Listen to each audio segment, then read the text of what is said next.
কিন্তু এই ঝুম্পার মতো কিছু মানুষ কিছু টাকার লোভে নিজেদের স্বার্থের জন্যে নির্দোষ পরিবারকেও হেনস্থা করতে ছাড়ে না। আর সেটা আপনাদের সবার সামনে প্রমাণ করাটা খুব জরুরি ছিল। একটা বিয়ে নারী পুরুষ দুজনের ভালোবাসা এবং সততার ওপর টিকে থাকে। তেমনি একটা ছেলে যখন কোনো ভুল করে তার যা শাস্তি পাওয়া উচিত, ঠিক তেমনি একটা মেয়ে যদি ভুল করে তার দায় শুধুমাত্র তারই হওয়া উচিত, তাই নয় কি? এবার আমি কোথায় যাব? লিটল বেবিও তো আমাকে রেগে গিয়ে বের করে দিল, আর সমু আমার সাথে থাকতে চায় না। এবার আমার কি হবে? ও গড, গড প্লিজ আমাকে একটা রাস্তা দেখাও, প্লিজ গড। সেই মেয়েটা না?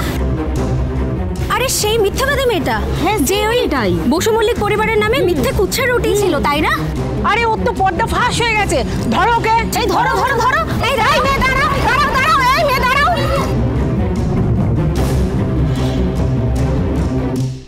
আপনারা পুরো সত্যিটা না জেনে আমার নাত বৌমা আর আমার পরিবারের দিকে আঙুলটা তুললেন তো। এইসবের জন্য কিন্তু যদি চাই আমরাও মামলা করতে পারি। ওই মেয়েটার জন্য আমরা বসু মল্লিক পরিবারের উপর আঙুল তুললাম? ওই মেয়েটা আমাদের বোকা বানালো। একটা ভুল খবর একটা মানুষের জীবন নষ্ট করে দেওয়ার জন্য যথেষ্ট। আমার পরিবার আমার পাশে দাঁড়িয়েছিল বলেই আজ আমি নির্দোষ প্রমাণ হতে পেরেছি। দেখুন, আজ নববর্ষ। হ্যাঁ, আমরা সবটা ভুলে নতুন করে সবটা শুরু করতে চাই, কিন্তু তাও আমি চাইবো সুধার সঙ্গে যেটা হয়েছে তার জন্য প্লিজ আপনারা প্রত্যেকে একবার করে অন্তত ওর কাছে ক্ষমা চান। আমরা সত্যি আপনার কাছে ক্ষমা প্রার্থী মিসেস বসু মল্লিক। সবটা যাচাই না করে আপনার বিরুদ্ধে এবং আপনার পরিবারের বিরুদ্ধে কথা বলে আমি ঠিক করিনি। আমি ক্ষমা প্রার্থী। এরপর কোনো নিউজ কভার করবার আগে, কোনো সিদ্ধান্তে পৌঁছানোর আগে অবশ্যই আমরা খবরের সত্যতা যাচাই করে নেব। আমরা আপনাদের কাছে ক্ষমা প্রার্থী। আজকে সবার সামনে আমি একটা অ্যানাউন্সমেন্ট করতে চাই। আজ যা হয়েছে আর ঝুম্পা যা যা করেছে, তারপর আমি ওর সঙ্গে কোনো রকম সম্পর্ক রাখতে চাই না। তাই আমি ওর সাথে ডিভোর্স ফাইল করেছি। আমি বলেছিলাম না, সত্যের জয় হবেই ঝিনুক। দেখি দেখি দেখি, হা করো। শুভ নববর্ষ ঝিনুক। শুভ নববর্ষ ডলি। শুভ নববর্ষ দোয়েলদি। শুভ নববর্ষ। শুভ নববর্ষ। সত্যি আজ নববর্ষের দিনে ঠাকুর আমাদের বাড়িতে আবার আনন্দ আর খুশি ফিরিয়ে দিয়েছে। আজ একসাথে কতগুলো আনন্দের খবর এলো বলো তো। সত্যিই তাই। আর আমি জানতাম জামাইবাবু দিদিকে ঠিক নির্দোষ প্রমাণ করবেই, আর ওই ঝুম্পার আসল মুখোশটা সবার সামনে টেনে খুলবেই। ঝিনুক, শুধু যে সুধাদি নির্দোষ প্রমাণ হয়েছে তা কিন্তু নয়, আজকে কিন্তু কাকিকেও ডিসচার্জ করা হবে। আর বৌদিও বাড়ি ফিরেছে, মানে আজ ডাবল ধামাকা। ইয়ে! যাই, আমি তাহলে মাকে নিয়ে আসি। যাই, আমিও মাকে গিয়ে বলি ভালো মন্দ কিছু একটা বানাতে হবে আজকে। হ্যাঁ, যাই।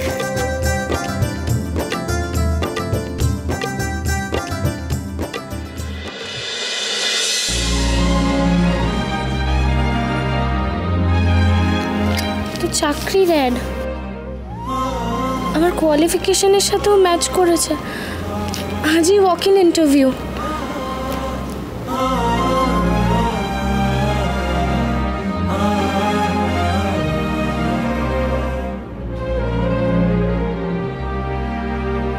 কিন্তু আমরা তো জানতাম বসু মল্লিক পরিবার ডিভোর্সে বিশ্বাসী নয়। হ্যাঁ, ঠিকই জানতেন, কিন্তু সময়ের সঙ্গে সঙ্গে মানুষের সমাজের বদল হওয়াটা দরকার। বিবাহ বিচ্ছেদে আমার কোনো বিশ্বাস ছিল না, সেটা ঠিকই কথা। তবে একটা ভুল সম্পর্কের মধ্যে বাঁধা পড়ে থাকার চেয়ে সেই সম্পর্কটা থেকে বেরিয়ে আসাটা অনেক বেশি শ্রেয় বলে আমি মনে করি। আমি জানতাম ঠাম্মি আপনি একদিন ঠিক বুঝবেন। আমি কাননবালা বসু মল্লিক সমুদ্র দাদু ভাইয়ের সিদ্ধান্তে তার পাশেই আমি আছি।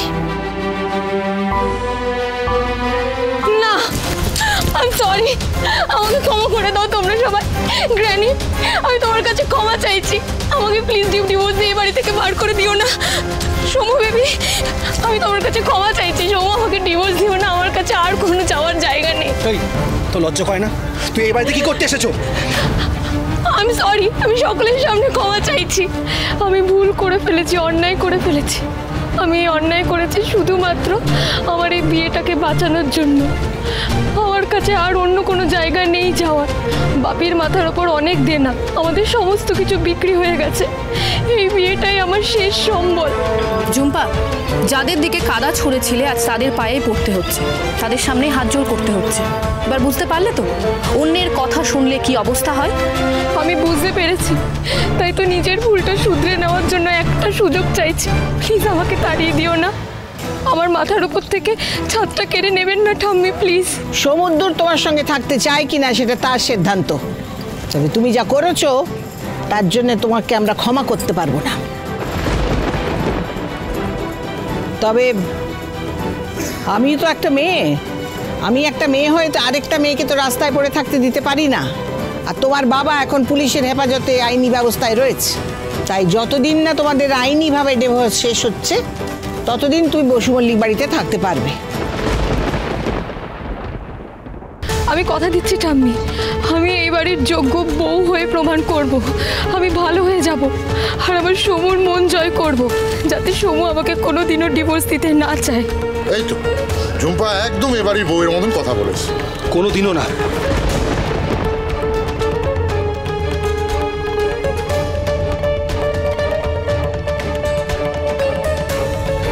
ঠাম্মি ঠিক সিদ্ধান্ত নিল কিনা আমি জানি না।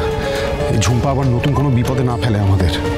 শোনো, ঠাম্মি যা করছেন এই মুহূর্তে এই পরিবারের সম্মান রক্ষা করার জন্য করছেন। আর রইল বাকি ঝুম্পার কথা, আমাদের না সতর্ক থাকতে হবে। ও সত্যি সত্যি নিজেকে পাল্টাতে চায় নাকি নাকি আরও কোনো মতলব আছে ওর।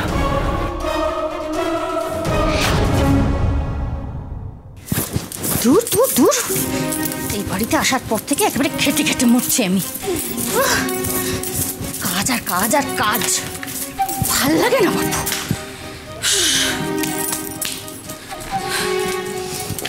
সব কাজ একা হাতে করো।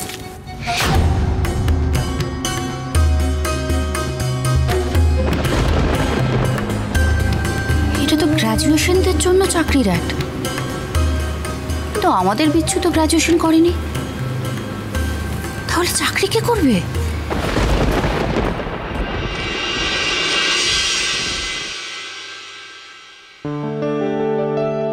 সুধা, সুধা, আরে আরে এটা কি খুব দরকার ছিল? আমি তো সামলাতেই পারছি না গো। এটা কোন দিকে দেব?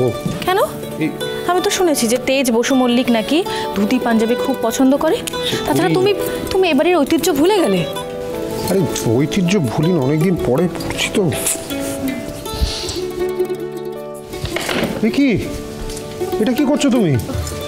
ওই দেখো, আরে ওপরে উঠছো কেন? তো সাজাবো না? আরে না না না, দরকার নেই। এমনি এই ধুতি পরে আমি সামলাতে পারছি না কিছু, তার উপর তুমি যদি পড়ে যাও আমি কিন্তু তোমাকে ক্যাচ করতে পারবো না। এই তো হয়ে গেছে দাঁড়াও, এই তো নাপছি, ধরো। হয়েছে? হ্যাঁ। শোনো তেজ, আজ না পয়লা বৈশাখ। আমি মা ঠাম্মি সবার মুখে শুনেছি আজকের দিনটা নাকি অনেক ভালো করে উদযাপন করা হয়, আর আজও তাই করা হবে। দেখো তার থেকে বেশি মজা হবে।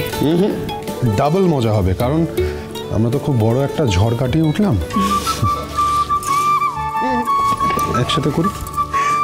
ও আর শোনো না, আমি ওদিকে বিচ্ছু, তারপর বিজিত, কেয়া ওদেরকে বলেছি তেজ বেকারি সমস্ত আউটলেট কারখানা ভালো করে সাজিয়ে দেবে। খুব ভালো করেছো। আজকে বাঙালির নববর্ষ, সবাই মজা করবে না তা হয়?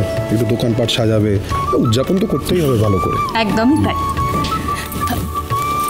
আমি ওই আমার বানানো স্পেশাল লাড্ডুগুলো অতিথিদের জন্য পাঠিয়েছি। পদ্ম নিমকি, গজা, লবঙ্গ লতিকা এসব বানানোর ইচ্ছে ছিল, কিন্তু এখন তো আর সময় নেই। বলো